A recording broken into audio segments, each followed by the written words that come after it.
লা ইলাহা ইল্লাল্লাহু মুহাম্মাদুর রাসূলুল্লাহ। মুমিন ব্যক্তি আত্মমর্যাদার সৃষ্টি হয় তার কলিজার মধ্যে, আত্মসম্ভ্রম, আত্মসম্মান। সে কারো কাছে মাথা নত করবে না, তার কারণ সে জানে আমি যার গোলাম তিনি হচ্ছেন সকল ক্ষমতার উৎস। সকল ক্ষমতার উৎস কে? চিল্লায় বলতে হবে, সকল ক্ষমতার উৎস কে? কয়েকটি কথা আমাদের দেশে চালু আছে যে কথাগুলি শুনলে খুবই খারাপ লাগে। একটা হচ্ছে সকল ক্ষমতার উৎস জনগণ, এটি মারাত্মক শীতপূর্ণ কথা। আরেকটি কথা, যখন রেডিও টিভিতে বলা হয় যে কুতুবদিয়া, হাতিয়া সন্দ্বীপ, কক্সবাজার উপকূলীয় এলাকায় থেকে 280 মাইল স্পিডে বাতাস প্রবাহিত হবে, 30 ফিট উঁচু হয়ে জলোচ্ছ্বাস হবে, গ্রেট ডেঞ্জার সিগন্যাল নাম্বার 10 দেখাবার জন্য বলা হলো। সাথে সাথে তারপরেই রেডিও টিভি থেকে, সরকারি যন্ত্র থেকে সরকারের লোকেরা বলতে থাকেন এই বিরাট তুফান, জলোচ্ছ্বাস এবং ঘূর্ণিঝড়ের মোকাবেলা করার জন্য সেনাবাহিনী প্রস্তুত করে রাখা হয়েছে। কি বেকুবি! 30 ফুট জলোচ্ছ্বাস হবে, সেনাবাহিনী করবে কি? বন্দুক নিয়ে দাঁড়ায় থাকবে? মোকাবেলা করবা? প্রচন্ড বাতাসের মোকাবেলা করবা তুমি সলিমুদ্দিন? হ্যাঁ, বরং বলা যেতে পারে ঘূর্ণিঝড় এবং জলোচ্ছ্বাসের পরে যে দুর্যোগ সৃষ্টি হবে তড়িৎ গতিতে, আমরা সেই দুর্যোগকে, মানুষকে ঠেকাবার জন্য আমরা প্রাণ চেষ্টা চালাবো। আমাদের সব মেশিনারি সেজন্য প্রস্তুত আছে, এটা বলা যেতে পারে। কিন্তু ঝড়ের মোকাবেলা করব, মারাত্মক কথা, মারাত্মক কথা। আবার আরেকটি কথা খুবই মারাত্মক, এগুলো পত্র পত্রিকায় দেখি, অমুক দলের অমুক নেতা হসপিটালে মৃত্যুর সঙ্গে পাঞ্জা লড়তেছে। আজীব তামাশা! মৃত্যু কি তোমার মাইকেল টাইসন?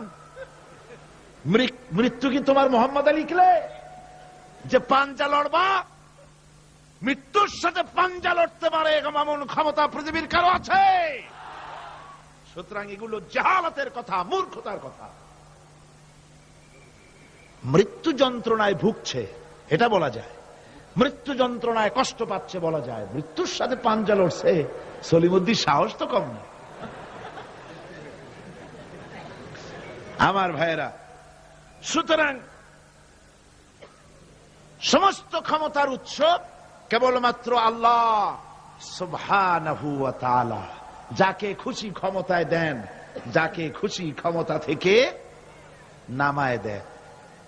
এই জন্য যারা মুমিন হবে তাদের এই চিন্তা মনের মধ্যে থাকবে, আত্মমর্যাদা আসবে, কারো সামনে হাত পাতবে না।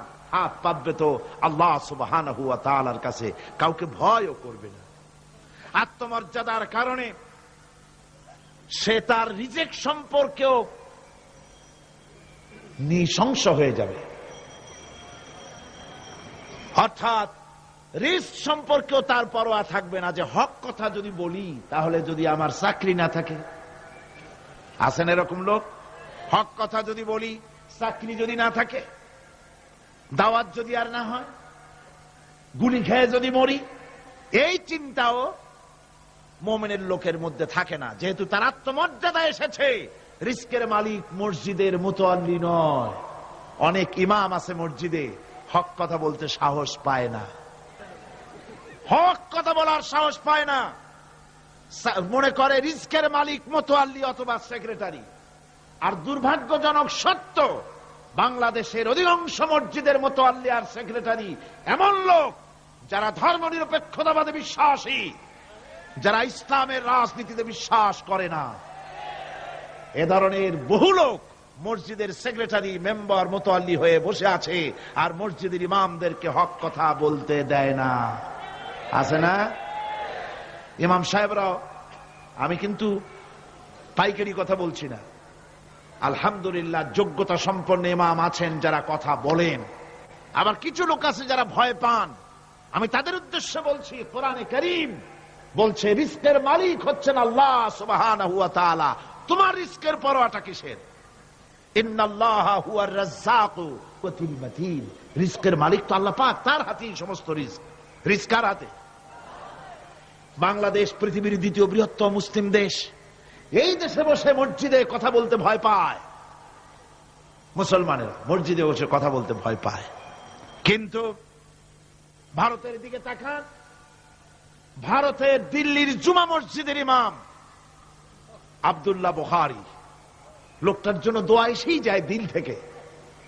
যখন কলকাতার হাইকোর্টে কোরআনে কারীমকে ব্যান করে দেওয়ার জন্য মামলা দায়ের করা হলো,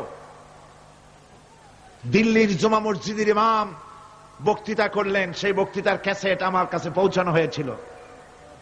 আমি বক্তৃতা যখন শুনছিলাম আমার মনে হচ্ছিল যেন তার মুখ থেকে আগুন বর্ষণ হচ্ছে। তিনি বলতেছিলেন যে এই ভারতকে আমরা সাজাইছি, এ ভারতকে আমরা পাতা পল্লব দিয়ে, শাখা প্রশাখা দিয়ে, ফুল দিয়ে, ফল দিয়ে গোটা ভারত 850 বছর বসে আমরা সাজিয়েছি।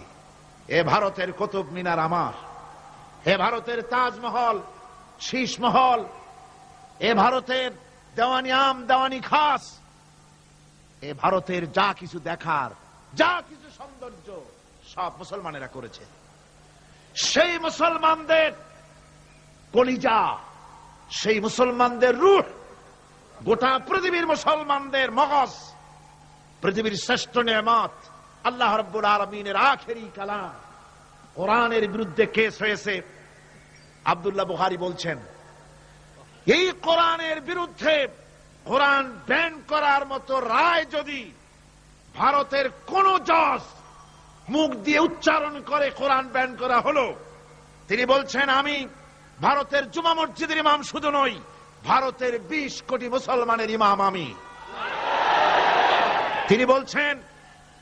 তিনি বলছেন যদি কোরআনে কারীমকে ব্যান করার রায় ঘোষণা করবে যে জজ, সে জজকে আমি পায়ের নিচে পাড়ায় ধরে বাম হাত দিয়ে তার জিহ্বাটা টেনে ছিঁড়ে ফেলে দেব।